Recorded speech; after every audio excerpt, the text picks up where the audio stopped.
ഇഗ്നോ യൂണിവേഴ്സിറ്റിയിൽ ഡിഗ്രി ചെയ്യാൻ ഉദ്ദേശിക്കുന്ന നമ്മൾക്ക് ഈ വരുന്ന ഡിസംബർ ജനുവരി ബാച്ചിലോട്ട് നിങ്ങൾ ഇപ്പോൾ ഇഗ്നോ ബാച്ചിലോട്ട് നിങ്ങൾ രജിസ്റ്റർ ചെയ്യാൻ ആഗ്രഹിക്കുന്നുണ്ടെങ്കിൽ നോർമലി നമ്മൾ എന്താ ചെയ്യുക, ഇന്ന് 15-ാം തീയതിയാണ് ലാസ്റ്റ് ഡേറ്റ് ആണെങ്കിൽ നമ്മളൊരു 13-14 ഓക്കെ 2 ഡേയ്സ് ഉണ്ടല്ലോ, നമുക്ക് അന്ന് ചെയ്യാമെന്ന് വിചാരിക്കും. ഇങ്ങനെ നിങ്ങൾ വിചാരിക്കുകയാണെങ്കിൽ നിങ്ങൾക്ക് വരാൻ പോകുന്ന ഒരുപാട് മിസ്റ്റേക്സുകൾ വരും. അത് ക്ലാരിഫൈ ചെയ്യാനാണ് നമ്മൾ ഈ വീഡിയോ ചെയ്യുന്നത്. നിങ്ങൾ എന്താണെങ്കിലും അങ്ങനെ ഒരു പ്ലാൻ ഉണ്ട്, ഇഗ്നോ രജിസ്റ്റർ ചെയ്യാൻ പ്ലാൻ ഉണ്ടെങ്കിൽ നിങ്ങൾ മസ്റ്റായിട്ടും ശ്രദ്ധിക്കേണ്ടത്, അറിയേണ്ടത്, മിസ്റ്റേക്സ് ഇഷ്യൂസും വരാൻ പോകുന്ന ഏരിയകൾ ഇതൊക്കെ നിങ്ങൾ വ്യക്തമായിട്ട് അറിയണം. എന്നാൽ മാത്രമേ നമുക്ക് തലേന്നോ അന്നോ ഒക്കെ ചെയ്യാൻ പറ്റുള്ളൂ. അന്നൊന്നും ഒരിക്കലും വെക്കരുത്.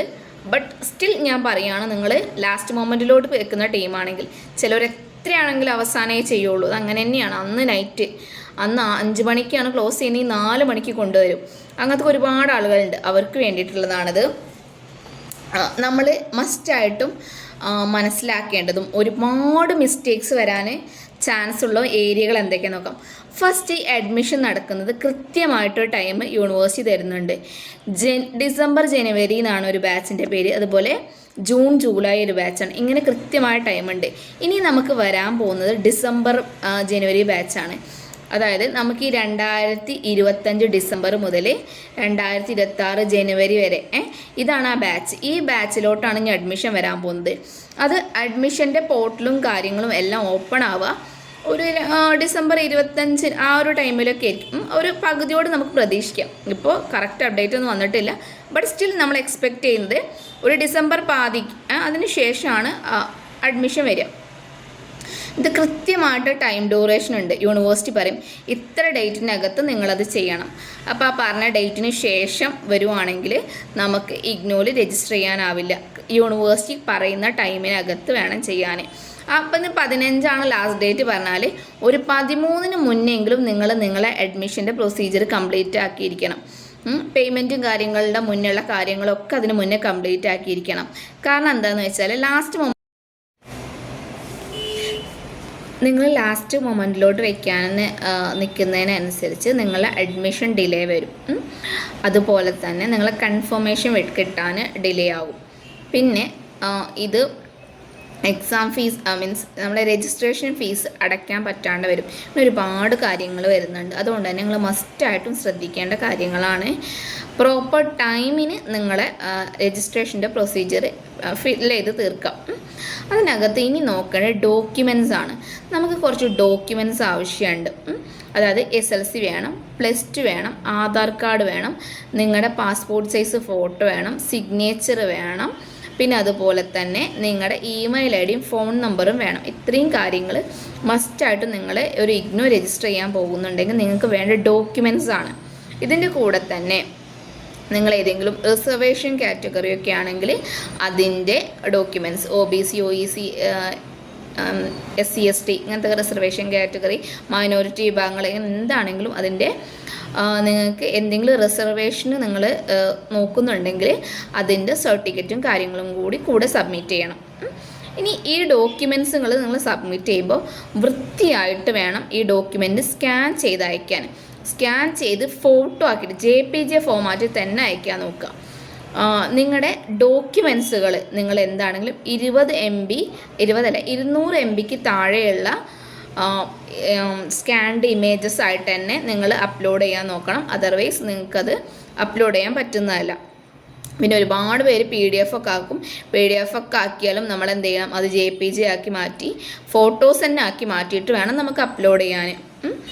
പിന്നെ ഈ ഫോട്ടോസൊക്കെ നല്ല ക്ലാരിറ്റി ഞാൻ ഉദ്ദേശിക്കുന്നത് നമുക്ക് വിസിബിളായിട്ട് കാണാൻ പറ്റണം. ഇഗ്നോയിൽ ഒരാൾ നിങ്ങളെ ഡോക്യുമെൻറ്റ് വെരിഫിക്കേഷൻ ചെയ്യുമ്പോൾ അത് നിങ്ങളെ പേര്, അതിനകത്തുള്ള എൻറോൾ നമ്പർ, നിങ്ങൾ കൊടുത്തിട്ടുള്ള ഡോക്യുമെൻറ്റ്സിൻ്റെ, അത് SLC ബുക്ക് ആണെങ്കിൽ അതിൻ്റെ 4 എഡ്ജസും കാണുന്ന രീതിയിൽ വേണം നിങ്ങൾ ആ ഫോട്ടോസ് സ്കാൻ ചെയ്ത് അയക്കാൻ. ക്ലാരിറ്റിയിൽ കംപ്ലീറ്റ് ആയിട്ട് എല്ലാ എഡ്ജസും കൂടി ഇൻക്ലൂഡ് ചെയ്യുന്ന ഫോട്ടോസ് ആയിട്ട് വേണം നിങ്ങൾ എന്ത് ചെയ്യണം, ഇഗ്നോയ്ക്ക് രജിസ്ട്രേഷന് കൊടുക്കാൻ വേണ്ടിയിട്ട്. പിന്നെ ആധാർ കാർഡിൻ്റെ കേസാണ് അടുത്ത ഇഷ്യൂ വരുന്നത്. ആധാർ കാർഡിനകത്ത് ചിലവരുടെ പേരിൻ്റെ കൂടെ സ്പെല്ലിങ് എന്തെങ്കിലും മിസ്റ്റേക്ക് ഉണ്ടാവും. ചിലവർ എന്ത് ചെയ്തിട്ടുണ്ടാവും, പേരിൻ്റെ കൂടെ ഇനീഷ്യൽ ആഡ് ചെയ്തിട്ടുണ്ടാവും, സർട്ടിഫിക്കറ്റിൽ ആധാറിൽ അത് ഉണ്ടാവില്ല, ഡേറ്റ് ഓഫ് ബർത്തിൽ മിസ്റ്റേക്ക് ഉണ്ടാവും. ഇങ്ങനെ എന്തെങ്കിലും ഉണ്ടെങ്കിൽ നിങ്ങൾ ആദ്യം ചെയ്യേണ്ടത് ഡയറക്റ്റ് അക്ഷയ കേന്ദ്രത്തിൽ പോയിട്ട് നിങ്ങളെ ആധാറിന് കറക്ഷൻ എന്താ ഉള്ളത് വെച്ചാൽ അത് കറക്റ്റ് ചെയ്ത് റെഡിയാക്കി എടുക്കുക. നിങ്ങളുടെ ഡോക്യുമെൻസിലും നിങ്ങളെ ആധാറിനുമുള്ള ഡീറ്റെയിൽസിൽ വ്യത്യാസം ഉണ്ടെങ്കിൽ നമുക്കത് ഇഗ്നോ രജിസ്റ്റർ ചെയ്യുന്ന ടൈമിലോട്ട് ഇഷ്യൂ ആകും. അതുകൊണ്ട് തന്നെ ഇനിയിപ്പോൾ രജിസ്ട്രേഷൻ നമ്മൾ എങ്ങനെയെങ്കിലും ചെയ്താൽ പോലും ഓരത് ഡോക്യുമെൻ്റ് റീസബ്മിഷനും കാര്യങ്ങളൊക്കെ ചോദിക്കും. അപ്പോൾ അങ്ങനത്തെ ഇഷ്യൂ ഒന്നും ഇല്ലാണ്ടിരിക്കാൻ നിങ്ങൾ എന്ത് ചെയ്യണം, അത് കൃത്യമായിട്ട് റെഡിയാക്കി വെക്കണം. അതിലെന്തെങ്കിലും മിസ്റ്റേക്സ് ഉണ്ടെങ്കിൽ അത് നിങ്ങൾ അപ്ഡേറ്റ് ചെയ്യാൻ കൊടുത്തിട്ട് അത് കറക്റ്റ് ചെയ്ത് വാങ്ങിക്കണം. പിന്നെ നമ്മൾ ഇമെയിൽ ഐ ഡി കൊടുക്കുമ്പോൾ നിങ്ങളെ ബ്രദേഴ്സിൻ്റെയോ ഹസ്ബൻഡിൻ്റെയോ പാരൻസിൻ്റെയോ ഒക്കെ നിങ്ങൾക്ക് കൊടുക്കാം. പക്ഷേ നിങ്ങളെപ്പോഴും നിങ്ങളുടെ ഫോണിൽ നിങ്ങൾ ഏതാണോ യൂസ് ചെയ്യുന്നത് അത് തന്നെ കൊടുക്കാൻ നോക്കുക.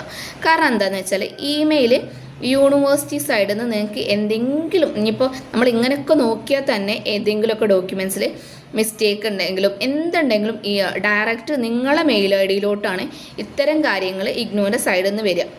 അത് കറക്റ്റ് ചെയ്യാൻ പറഞ്ഞിട്ട് നമുക്ക് മെയിൽ വരും. നിങ്ങളെ പാരൻസിൻ്റെ ഒക്കെ ആണെങ്കിൽ പാരൻസിൻ്റെ ഫോണോ കാര്യങ്ങളോ നമുക്ക് എപ്പോഴും ചെക്ക് ചെയ്യാൻ പറ്റില്ല. ഇനി നിങ്ങളെ ഫോണിൽ ഓപ്പൺ ആക്കിയിട്ടുള്ളതാണെങ്കിൽ കുഴപ്പമില്ല. ബട്ട് ഞാൻ പറഞ്ഞത് എങ്ങനെയാണെന്ന് വെച്ചാൽ എൻ്റെത് ഞാൻ യൂസ് ചെയ്യാറില്ല, ഫാദറിൻ്റെ ആകുമ്പോൾ ഫാദർ എപ്പോഴും യൂസ് ചെയ്യുന്നതാണ്, അങ്ങനെയൊക്കെ പറഞ്ഞിട്ട് വല്ലവരുടെയും ഇമെയിൽ ഐ ഡി കൊടുക്കാതിരിക്കുക, നിങ്ങളുടെ തന്നെ യൂസ് ചെയ്യാൻ നോക്കുക. അതുപോലെ ഫോൺ നമ്പറും, ഈ ഫോൺ നമ്പറും നിങ്ങളെ ഇഗ്നോൻ്റെ സൈഡിൽ നിന്ന് നിങ്ങളെ കോൺടാക്റ്റ് ചെയ്യാനുള്ള ഡീറ്റെയിൽസാണ്. നമ്മൾ ഏതെങ്കിലും സ്റ്റഡി സെൻറ്ററിലോട്ട് നിങ്ങൾ അഡ്മിഷൻ എടുത്തു കഴിഞ്ഞാൽ അവിടെ വാട്സപ്പ് ഗ്രൂപ്പും കാര്യങ്ങളൊക്കെ ഉണ്ടാവും. ആ ഗ്രൂപ്പിലോട്ട് അവർ നിങ്ങളെ ആഡ് ചെയ്യുന്ന നമ്പറാണിത്. ഇത് നിങ്ങളെ പാരൻസിൻ്റെയോ വേറെ ആരുടെയെങ്കിലും കൊടുത്താൽ ഇതൊന്നും നിങ്ങൾ പ്രോപ്പറായിട്ട് അറിയാൻ പോകുന്നില്ല. സോ നിങ്ങൾക്ക് പഠിക്കാനുള്ളതും നിങ്ങൾക്ക് വരുന്ന അപ്ഡേഷൻസും യൂണിവേഴ്സിറ്റി നോട്ടിഫിക്കേഷനും കോളേജസായിട്ട് നിന്നുള്ള കൺഫർമേഷൻസ് അങ്ങനെ എല്ലാ കാര്യങ്ങളും ആ ഒരു വാട്സപ്പ് ഗ്രൂപ്പ് ഉണ്ടെങ്കിൽ ആ ഗ്രൂപ്പ് ത്രൂ ആയിരിക്കും നിങ്ങൾക്ക് വരിക. അതുകൊണ്ട് തന്നെ ആ ഫോൺ നമ്പറും ഇമെയിൽ ഐ ഡിയും പ്രോപ്പറായിട്ട് നിങ്ങൾ എത്ര ഫില്ല് ചെയ്യുമ്പോഴും അതിൽ എന്തെങ്കിലും മിസ്റ്റേക്സ് ഉണ്ടെങ്കിൽ നിങ്ങൾ നന്നായിട്ട് ചെക്ക് ചെയ്യണം ആ രണ്ട് കാര്യം. പിന്നെ നമുക്ക് ഈ ഡോക്യുമെൻറ്റ്സ് ഒക്കെ കൂടാതെ രണ്ട് കാര്യങ്ങളും കൂടി ഒരു ഐ ഡി ഉണ്ടാക്കാനുണ്ട്. ആ ഐ ഡി ഉണ്ടാക്കണമെങ്കിൽ ആദ്യം നിങ്ങൾ ABC ID എന്ന ഒരു ഐ ഡി ക്രിയേറ്റ് ചെയ്യണം. ഈ ABC ID ക്രിയേറ്റ് ചെയ്യാൻ നിങ്ങളെ ഇനി നമുക്ക് ഈ ഡോക്യുമെൻസിൻ്റെ കൂടെ ഒരു ഐ ഡി കൂടി പ്രിപ്പയർ ചെയ്യാനുണ്ട്. ഈ ഐ ഡി പ്രിപ്പയർ ചെയ്യണമെങ്കിൽ നിങ്ങൾ ഡിജി ലോക്കർ പോയിട്ട് ഒരു അക്കൗണ്ട് ഓപ്പൺ ചെയ്യണം. അതിനകത്ത് നിങ്ങളെ ആധാർ ലിങ്ക് ചെയ്യണം. ആധാർ ലിങ്ക് ചെയ്താൽ നിങ്ങൾക്ക് ABC ID എന്ന സൈറ്റിൽ പോയിട്ട് ABC ID ക്രിയേറ്റ് ചെയ്യാൻ പറ്റും.